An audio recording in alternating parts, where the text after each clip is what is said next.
Good afternoon, friends. Once again, it's Prashant Ajmera from Ajmera Law Group, joining you live on the YouTube channel Ajmera Law Group.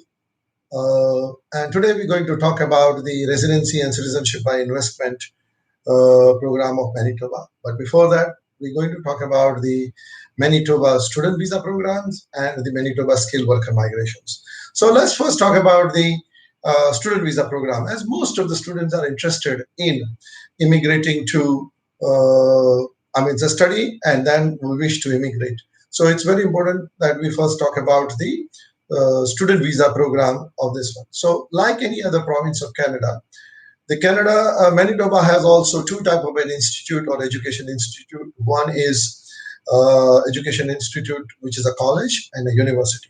As I always mention that if you wish to study in Canada, you should always first prefer the university. Even if you have a 3 years of bachelor's degree or 4 years of bachelor's degree, always try to get an admission into a university. So say for example, now you want to go to a college. So you should do two things. First of all, find out that it's a college which has a 2 years of program.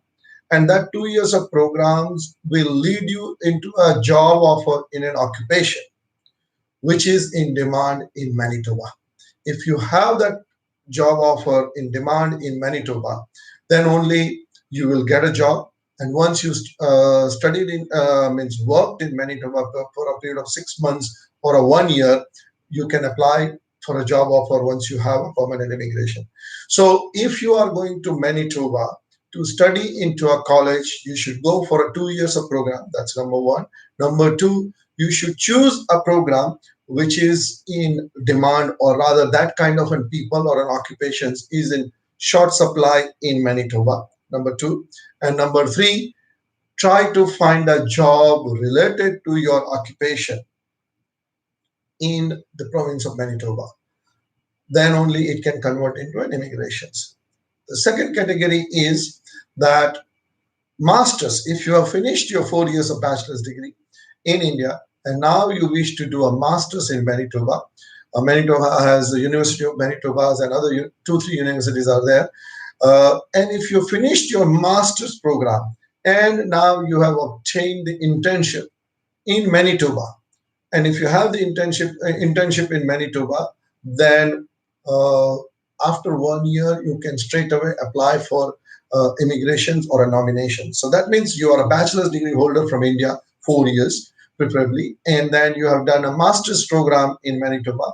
And once you have done your master's program in Manitoba, you got your internship because you're going to get anyway 3 years of work permit.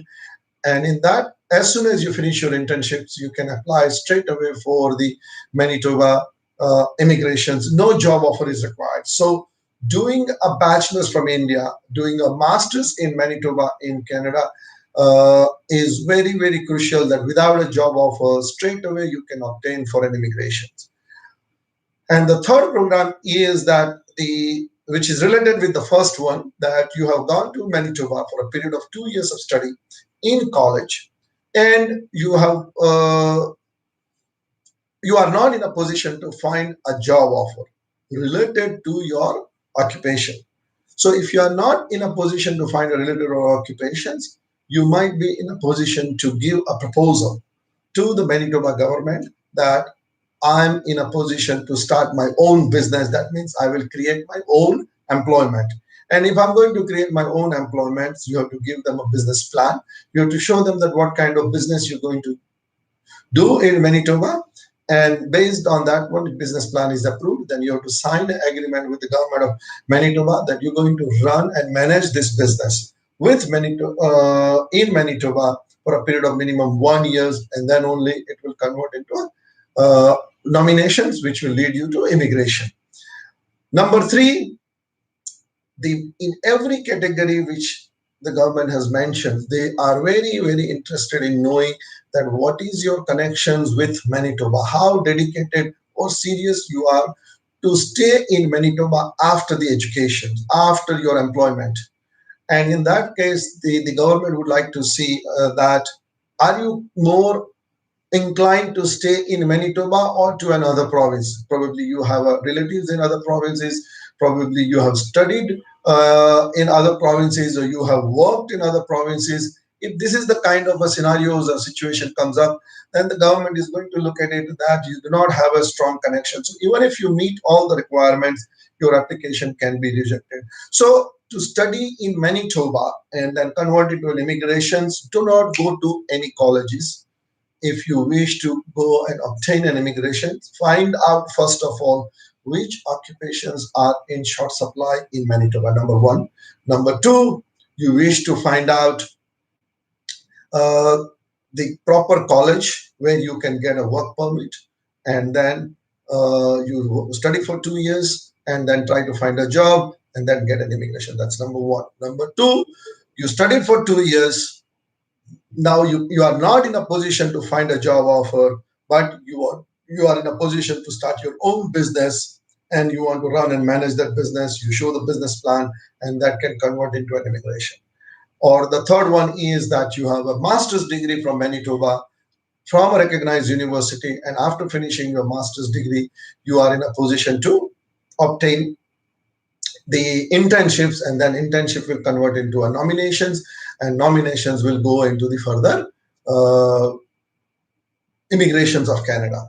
So these are the student visas who can convert into an immigrations. Now, what about the possibility of direct immigrations to Canada?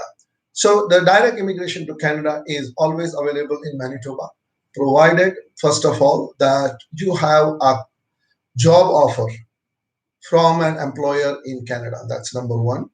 Number two, you have a minimum IELTS band of 6 required, or 5 or 6 band is required depending on your occupations. You have a 2 to 3 years of an experience in your home country related to your education, and you have a necessary fund. You do not have a criminal record, and based on that one, you apply online for the Manitoba expression of interest, which will give you the approvals. And once you have an approval from Manitoba, then that can convert into a Manitoba nominations and eventual immigration to Canada.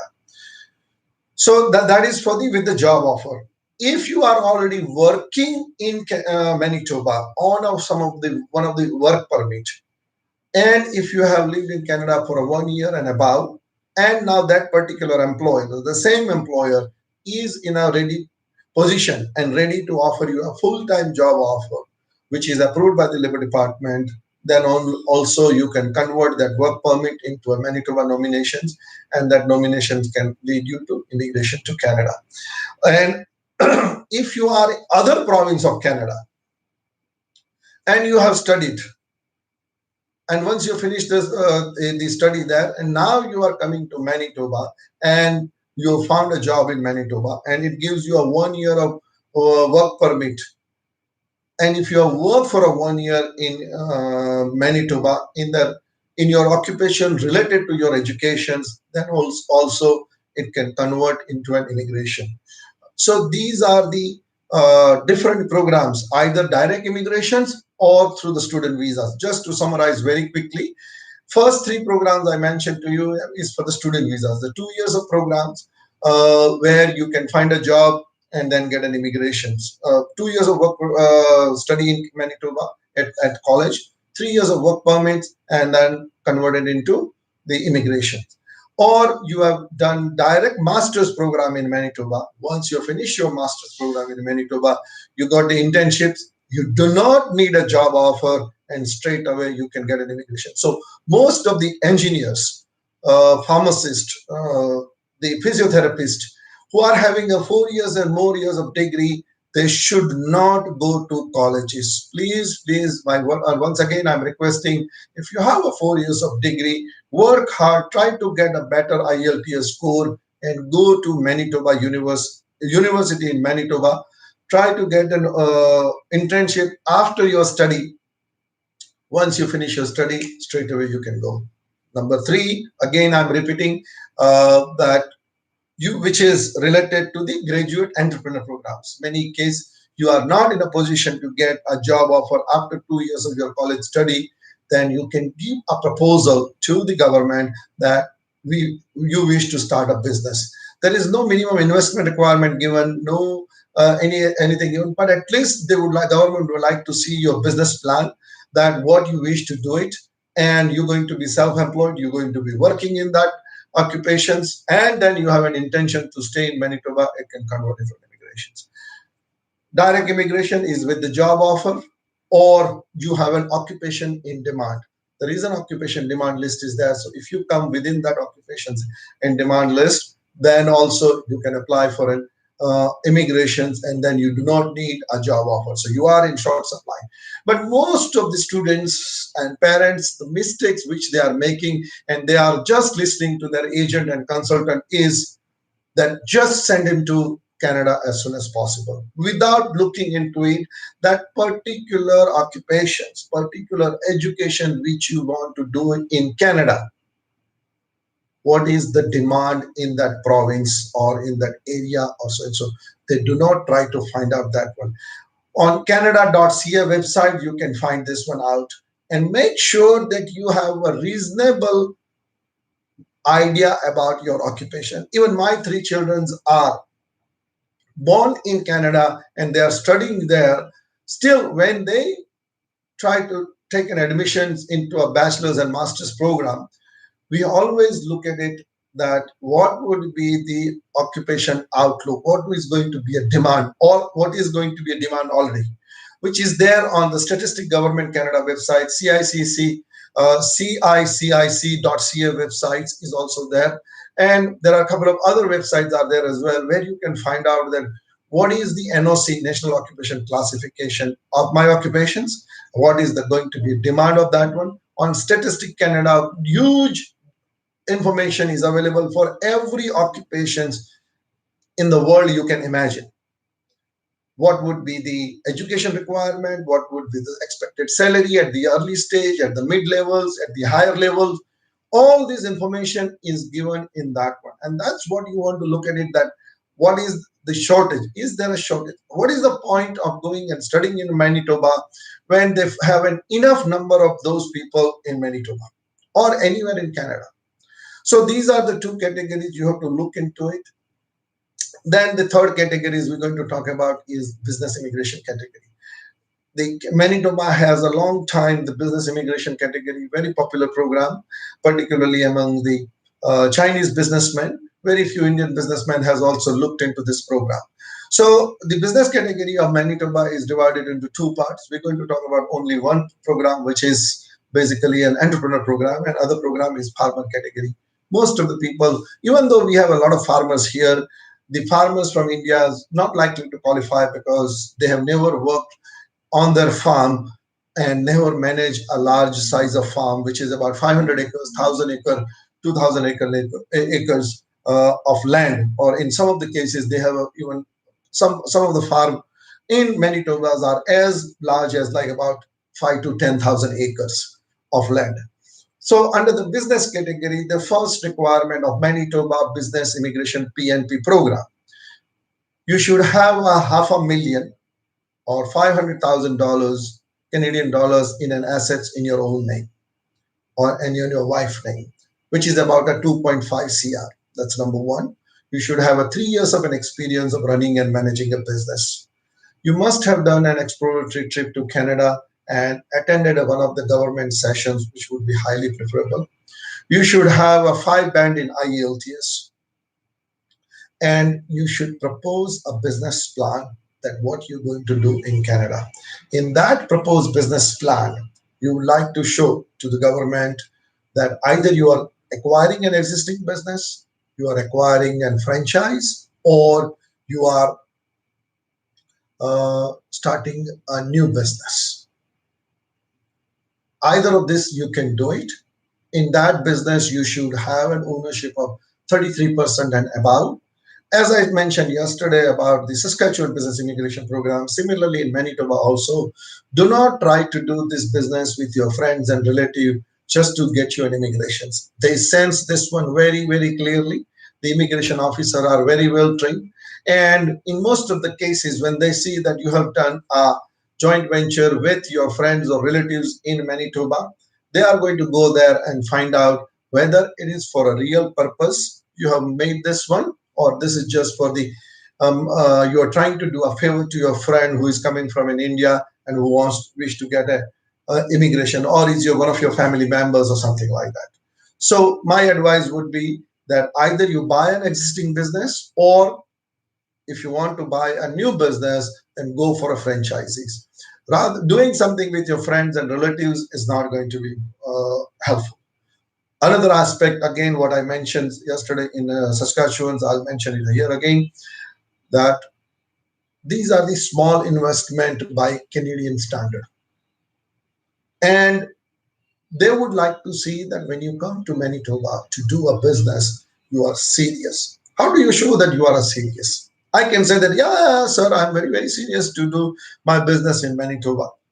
But they would like to see that how much you have tried to learn about Manitoba, doing business in Manitoba, the taxation in Manitoba, the labor law in Manitoba, other license and permits, rules, regulations, how much you have to try to find out about your competitors, Chamber of Commerce, business organizations, how your business is being done in that province. All these things are very, very necessary to have this knowledge before you go to the Manitoba government for your interview. Number two, also they would like to see that your documents are being assessed and validated by government approved two accounting firms. One is a Grant Thornton and other one is an MNL. If these two companies are in a position to validate your source of income, then only you can submit these documents with the letter that they have verified the source of fund from this one. So it is a very, very detailed applications and everything is required. I have seen many advertisement by the agent and consultants, invest 75 lakh rupees and then you can get an immigration. Yes, the Manitoba investment requirement is the 250,000, which is about a 1.3 crores or 1 crore 30 lakh rupees. If you are into the bigger cities like a Winnipeg, and if you are into the smaller cities, then investment amount is 1,50,000. You obviously need to have a 5 band in IELTS, 12 standard pass, and you have a business plan. Once you finish this one, they will call you for an interview. Once you pass your interview, then they will give you a temporary immigrations, or so you can apply for your business work permit with the government of Canada in New Delhi. Once you have applied for this application, you can enter into Manitoba and either start your business or purchase your business if that's the plan you have given, or if it is a joint ventures, then you can do that one as well. Once you have finished 2 years of your running and managing a business in Manitoba, then the government of Manitoba will give you a nomination. Based on this nomination, you can apply for the immigration of Canada. And after you get your immigrations, within the 2 years, you can apply for a citizenship. Once you have the citizenship of Manitoba, a citizenship of Canada, you can go to Canada under the E2 category, which will allow you to do business in America. That can never convert into an immigration, but certainly you can continue doing a business in America for indefinite period of time under the E2 visa. So that's the other additional benefits you have it. So many people who do not qualify or who do not wish to do an EB5 directly via America, means via Canada, they can go into the USA and do a business. They already have a Canadian citizen, so they have all the right to stay in Canada. They can visit the Canada without a visa. Once you have finished your citizenship and everything, then you want to go and do the business, you can move to USA under the E2 visas or E1 visa. It's called treaty trader or treaty investor visa, which will allow you to do business in America. Once that business will never convert into a green card under the E1 or E2 visa, but if your business has become very, very successful, you can make your own investment of $900,000 or $1.8 million as per the new EB5 requirement, and you can obtain the American green card.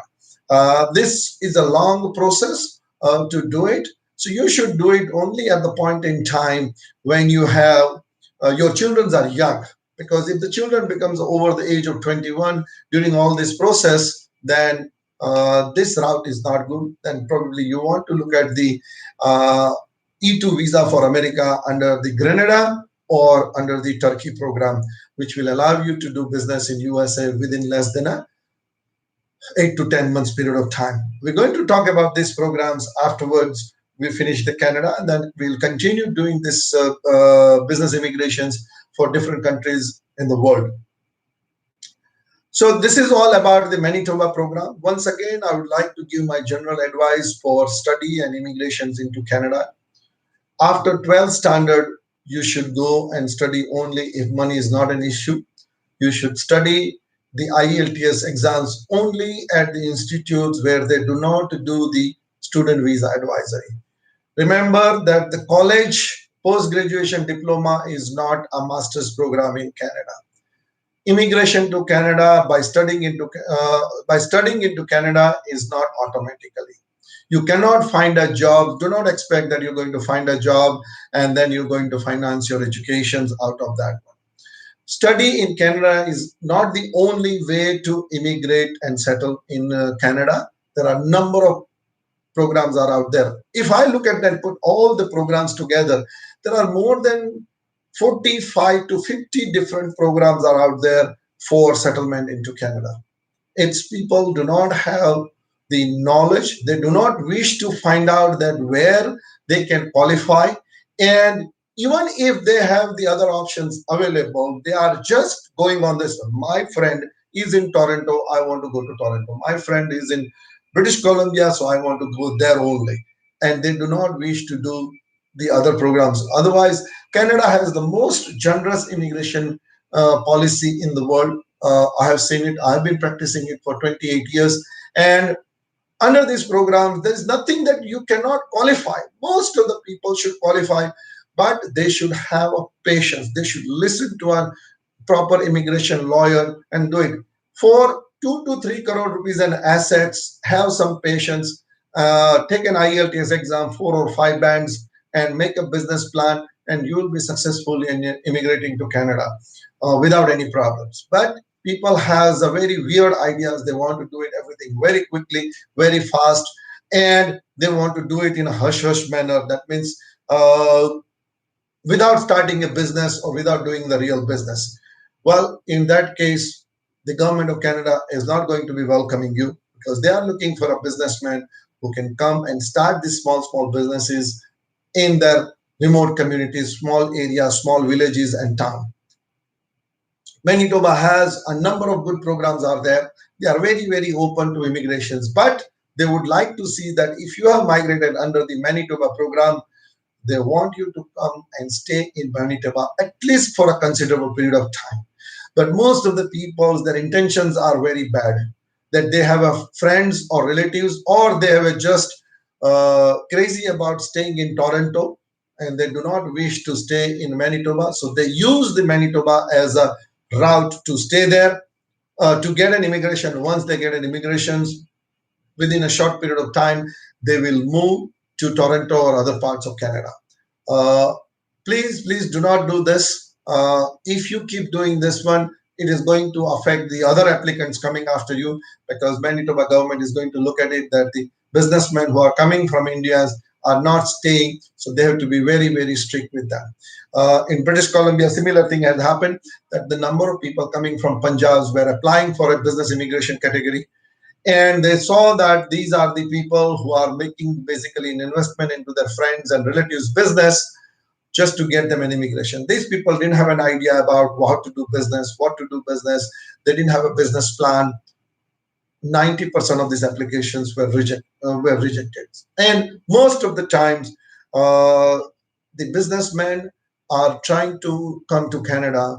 They are very shocked by the kind of a fees which is being charged by the immigration lawyers and the consultants and the government. Remember that Indian businessmen are not the only businessmen who are coming or interested in coming to Canada. Chinese, Taiwanese, Koreans, Middle East businessmen are also interested in coming. And they know that they have to pay very high price if they go for an investment program in Quebec or in other countries. So they do not mind making an investment. That's number one. They do not mind even paying a very high fees to the immigration lawyers and get their applications successful 100%. Whereas in India, we are not used to that kind of an high fees of the immigration lawyers, and that's why we try to do things on either on our own or through an help of an agent or a consultant. Believe me, I have been doing it for business immigration applications. In most of the cases, I would say 95% of the cases which have been approved by the Manitoba governments or any provincial governments or the government of Canada is only because they had a help of the one of the good immigration lawyers, and then only it was successful. In very rare cases, it does happen that the person himself was means very smart, was very fluent in English, and he knew exactly what he was doing, and then he was in a position to navigate through the whole document and process and everything by himself or by some agent or a consultant who has no idea what he's been doing it. So you have to be very, very careful when you do it, because the document requirements for the business immigration is very high. Unlike the EB-5 in Canada, when you apply for business immigrations, let me tell you about the documents requirements. Obviously, the basic documents about your birth certificate, passports, your educations, work experience is required, but also Manitoba government and the Canadian government would like to see what you have been doing from your birth, from the age 18 till date. So they would like to see every year what you've been doing, whether you've been doing a job or you've been doing a business, and they would like to see the income tax returns. They'd like to see the documents about it, and most importantly, they would like to see that you have the necessary assets. They have a necessary uh, document pertaining to that one. These documents are translated, and not the just showing, like for the land. I just dealt with one case where the businessman had a almost 14 different lands were there. When he came in my office and he told me that, Prashant bhai, I have a almost 14 land parcels and it is worth about 12 crores rupees. I says, okay. When he started showing me, there were so many different survey numbers were there that it was very, very difficult to navigate, even for our office. So what we did is that we, for each and every office, for each and every documents, we tried to obtain through our law firm, I mean, within our law firms, obtain the uh, title clearance certificates, which become very, very clear. And when we look at his share of the land, it become from 12 crore to 5 crore. No doubt with the 5 crore, he did qualify, but he was not owning the 12 crore rupees, because 12 crore he was including his mother's and brothers and sisters' land as well. So when we did this, all this exercise, it took us a 4 months to put all these documents together, and now we are ready to submit his file as soon as the corona is finished. There's another case also where we have to look into the business plan very in a very detail, that what exact business these people are going to do it. We have to do a lot of research, and it takes an awful amount of time. And our advice and our experience always shows that when people are doing the business related to their own business, their application is going to be very, very successful. But people do not have that patience. They do not wish to go and do a business. Many businessmen wish to say that, okay, I'll get my friends to run and manage this business. I will have my friends who is already studying there, and he's going to run and manage business. If you're going to do this one, your immigration application is not going to be successful. Anyway, it's already at 30 minutes. I have taken your times. Thank you very much. Tomorrow we're going to talk about the Ontario, study in Ontario, immigration to Ontario, and business immigration to Ontario. Please do not forget to subscribe to our YouTube channel, which is ajmeralaw.com/live, where you can see the live, or youtube.com at Ajmera Law Group. And also you can connect with us on social media. Please do not forget to send all your comments or any questions you have it related to the business immigrations or study abroad, study in Canada, or immigration to Canada. I'll be more than happy to reply to those ones. Thank you very much and have a nice day. Stay indoor and pass on this link to your friends and relatives who are interested in immigrating to Canada, studying and immigrating and settling into Canada. After the Ontario, we're going to talk about the Quebec, which is my home province, and then we're going to talk about the Eastern Province, which is the New Brunswick, Prince Edward Islands, Nova Scotia, and Newfoundland.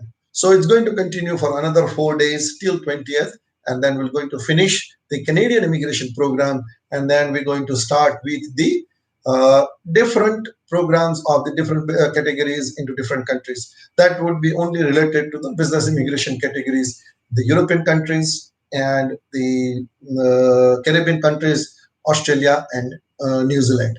So thank you very much, guys. Nice day. Stay indoor, stay safe.